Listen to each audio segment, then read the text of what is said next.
You're listening to the Fanalist Podcast. Follow on Twitter at TheFanalystPod. Phil Kessel starts the game with 2 goals and then gets the assist on the overtime winner. The Pittsburgh Penguins defeat the Washington Capitals in 6 games, Tyson. What the heck happened to Washington? Well, they had a promising season, and all along, everybody was talking about how this is their year. This is the year that the Washington Capitals are finally going to make it to the Stanley Cup, and Ovechkin's going to finally get that glory where he holds Lord Stanley. And I don't know why, but throughout this whole process, I just didn't have that much faith in them. I don't know what it was. For some reason, I just feel like with Alexander Ovechkin leading the Capitals, I don't see them winning the Cup. I think they're a deep team, but in this series, you saw Pittsburgh, they were able to take over. And I don't know whether it's because of Ovechkin individually. I don't think it is. But I mean, as a whole, I just didn't believe in Washington Capitals. I think it's overall depth of the team, but I won't knock Ovechkin. I think Ovechkin's still a great player, and I think he's getting better as it comes along, being a team player. But definitely a shock, because this was kind of like one of the first years where I kind of came around and started believing in them. The past seasons where they've won the President's Trophy, gone on to the playoffs as a favorite, I just haven't had the faith in the Washington Capitals. But this year I was kind of convinced with Barry Trotz coming in and just kind of getting Ovechkin to buy into something different. And then TJ Oshie coming in and being a great piece there. Kuznetsov, he was solid. Holtby having a incredible season. Vezina. Yeah, exactly. So it was just like, I felt like this was definitely the time for Washington. And I mean, Ovechkin had a great playoffs. Like, he scored 2 goals and had 5 assists. He did better than Crosby. Crosby had 2 assists. But I mean, it doesn't always come down to points. But it's just like, what does Ovechkin have to do to like get out of the second round with this team? You know, in 11 NHL seasons with Alex Ovechkin, arguably, if not the best, the second best player in hockey over the last, generation, the last decade, they haven't even reached a conference final yet. And I just don't know how that's going to go for them in the future. But let's get down to business, what we're really here to talk about, and we're going to do a bit of a Eastern Conference Final preview between the Pittsburgh Penguins and Tampa Bay Lightning. Definitely weren't the two I saw coming out of the conference. Which of these two shocks you the most?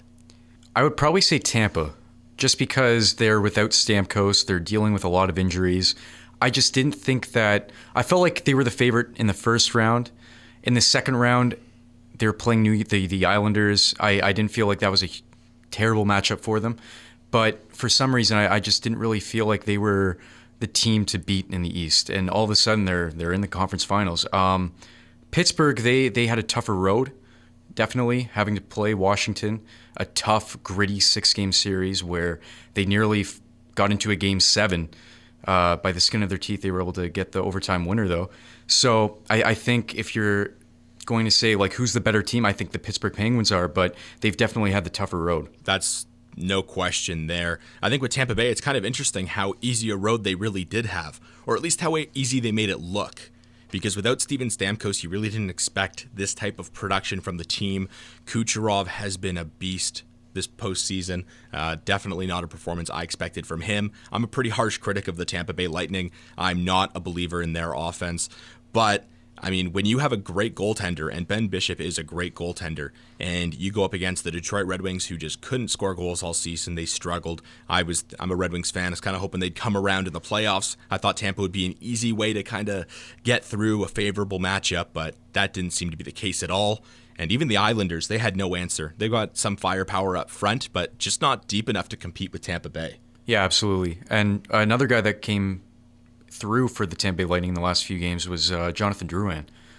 Who expected that? Yeah, he's got like a point per game right now, and I'm pretty sure about this time 2 or 3 months ago, he was on the AHL team debating never coming back. Exactly. I mean, it's been an up and down roller coaster year for the Tampa Bay Lightning with all they've had to deal with Drouin and of course the Stamkos injury. So I think to go back to them being the bigger surprise, I think that adds more to that. The fact that they've made it this far and only losing 2 games in the playoffs so far is pretty unreal. Yeah, it is really, it's unbelievable, really. And I kind of feel like we're both going the same way here with before we get to it, our Eastern Conference pick. But just touching on Tampa Bay, for them to win this series against Pittsburgh, because I definitely have them as the underdog, as everyone else does, being the road team. Not that home ice advantage is as big as it is in the NHL compared to other sports. What do you think are the keys for Tampa Bay to defeat the Pittsburgh Penguins? What's a big key for them? Their power play has just not been on tack. They're not a very good power play producer right now, and this is a team, Pittsburgh Penguins, who, when they get in trouble, when they're on the penalty kill, they don't win games. When their 2 losses against the Washington Capitals last series, although Washington has a great power play, they had over 4 penalties, and in their last game in Game 6, they had 6, which is ridiculous. So Pittsburgh, they're a team that has trouble staying disciplined, and I feel like if Tampa's able to take advantage of that, if they're able to get Pittsburgh off their game, take advantage of them not being so disciplined, and be better on the power play, produce some power play goals, and I think then they could definitely compete with them. Other than that, I mean, they need to stay disciplined themselves. They've definitely had their troubles in the last few series, but I think that'd be the main one. Yeah, you mentioned with Pittsburgh about being disciplined and not getting those penalties. We saw last night when they were under a lot of pressure against the Capitals, 3 straight delay of game penalties, which I don't think I've ever seen before, and it's kind of opened up a bit of a discussion whether delay of game penalties should be a full 2 minutes, but we're not going to get into that because I feel like we'd be here forever talking about that. I know we have 2 different views, so we'll save that for another day. I feel like for Tampa Bay, Ben Bishop is a pretty phenomenal goaltender, and you have to be a candidate for the Vezina. And I think he has to steal this series because Kucherov's been a beast, but I mean, for him to keep up the pace that he's going, he's going to have a historic playoff run in order for them to get past Pittsburgh and then win a Stanley Cup. I just don't see Kucherov keeping it up. I think he's been incredible so far, but for that top line with Palat and Tyler Johnson, I just don't see them giving the same type of performance as Kucherov. And then without Stamkos, they're just too thin. Yeah, they're not deep enough. And Pittsburgh is so deep. This is the first time, really, that the Penguins have made it this far without Crosby or Malkin, carrying the team. You know what I mean? I mean, the 2 of them, they've combined for only a few goals over the entire series. Crosby almost has looked unnoticeable in games. Yeah, and they're just so deep. There's so many guys on Pittsburgh who have such a big impact. If Crosby and Malkin come around, that's enough to win a series on its own. Mm-hmm. But then you have Kessel, you have Hornquist, you have Chris Kunitz, Hagelin, you have a few other guys there. Yeah, who, even Bonino stepped up last night. You've got some guys, Letang on defense, a guy who can really get in there on the power plays and, cause some trouble when Crosby and Malkin are on as well.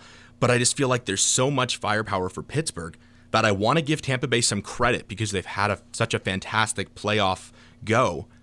But I feel like every single game, Ben Bishop is going to have to stand on his head because the Penguins so far in the playoffs, they're 7-0-1 when they score 3 goals or more in a game.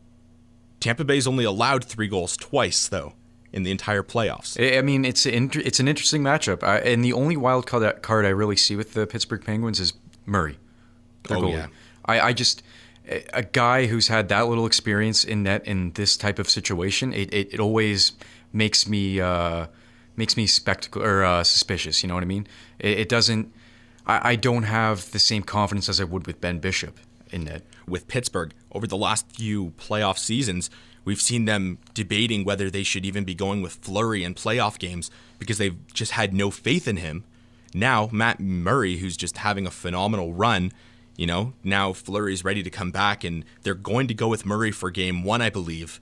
But I think that's a smart decision. I think it is because you go with the hot goalie, of course, for the playoffs, but you have to have a great goaltender to win. And I mean, if you go back at the last few Stanley Cup champions, Boston, Chicago, Los Angeles, and Pittsburgh are the last 4 teams to win cups over the last 7 years, thanks to Chicago stealing about 3 of them. But I mean, you have Crawford, Quick, Fleury, and Tim Thomas. 4 pretty phenomenal goaltenders. I don't know if Matt Murray fits in there, but he could be good enough to get them to the Stanley Cup final. He could be good enough to, hold off really just 1.5 lines of Tampa Bay offense. Like, I really don't think it's that tough of an assignment, especially when you've already just shown up the New York Rangers and the Washington Capitals. Yeah, the Washington Capitals are the best team. I don't even think, and not just the Eastern Conference, but the whole league. And if you're able to hold off an offensive power like that, Ovechkin, Oshie, all those guys, then, I mean, he can't get too ahead of himself, but this is a much easier matchup. A team that doesn't score nearly as much as a team like Washington does. Yeah, but a lot of people are giving Tampa Bay too much credit because of the regular season games. Right. Tampa Bay's 3-0 against Pittsburgh in the regular season, and they've outscored them 15-9, but they were outshot 109-74 in those games. Wow. So Pittsburgh has been dominating them, when you're looking at Corsi and advanced metrics and shots on net and all that, but the goals haven't added up. Everything's been kind of lopsided on Tampa Bay's, in their favor. So is that just playmaking ability? Are they getting lucky? Right? I mean, Stamkos has 5 points in those 3 games, so he was obviously, he's a key contributor to that. And Fleury, he started in 2 of those games, and he allowed 9 goals.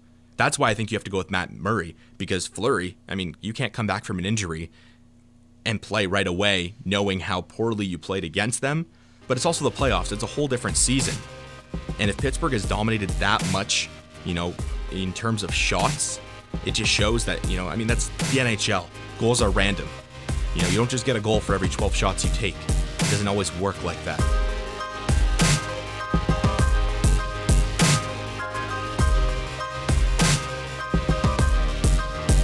Hey guys, thanks for tuning into the Fanalist Podcast. I'm Tyson, and you can follow us at TheFanalystPod. So when it comes to your final prediction for who's going to win the Eastern Conference Final, who's your team and in how many games? I think it's Pittsburgh. I think they're just too deep for the Tampa Bay Lightning. So if I were to guess how many games, I'll probably say 6. I think 6 is always so safe, isn't it? I guess it is. I mean, I'd like to think that Tampa would be able to get more than 1 game in. I just think that how good they've looked, even though I don't think they've played a team as good as the Pittsburgh Penguins, they've looked too good to be out in 4 or 5, When I consider how well Matt Murray's played, and I look at him head-to-head with Bishop, they've both been phenomenal. So now we're just looking purely at their offense. I would take Pittsburgh in 4 games, but Ben Bishop is a solid goaltender, and I really have him down for stealing at least 1, but I think 2. So I'm going to go with Pittsburgh as well in 6 games. 6 games is always safe.